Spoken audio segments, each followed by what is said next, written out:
War and Peace. Book 2, 1805, by Leo Tolstoy. Narrated by Peter Silverleaf. Chapter 1. In October 1805, a Russian army was occupying the villages and towns of the Archduchy of Austria, and yet other regiments, freshly arriving from Russia, were settling near the fortress of Braunau and burdening the inhabitants on whom they were quartered. Braunau was the headquarters of the commander-in-chief Kutúzov. On October 11, 1805, one of the infantry regiments that had just reached Braunau had halted half a mile from the town, waiting to be inspected by the commander-in-chief.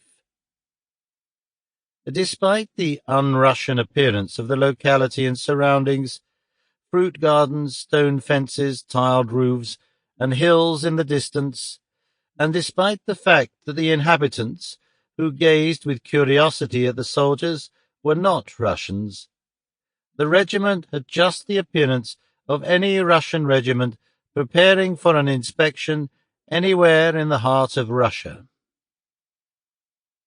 On the evening of the last day's march, an order had been received that the commander-in-chief would inspect the regiment on the march.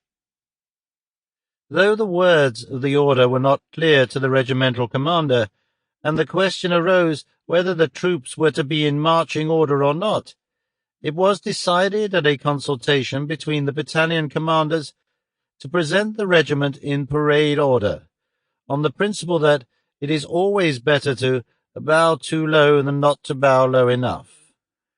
So the soldiers, after a 20-mile march, were kept mending and cleaning all night long without closing their eyes, while the adjutants and company commanders calculated and reckoned, and by the morning the regiment, instead of the straggling, disorderly crowd it had been on its last march the day before, presented a well-ordered array of 2,000 men, each of whom knew his place and his duty, had every button and every strap in place, and shone with cleanliness. And not only externally was all in order, but it had pleased the commander-in-chief to look under the uniforms he would have found on every man a clean shirt, and in every knapsack the appointed number of articles. Sample complete. Ready to continue?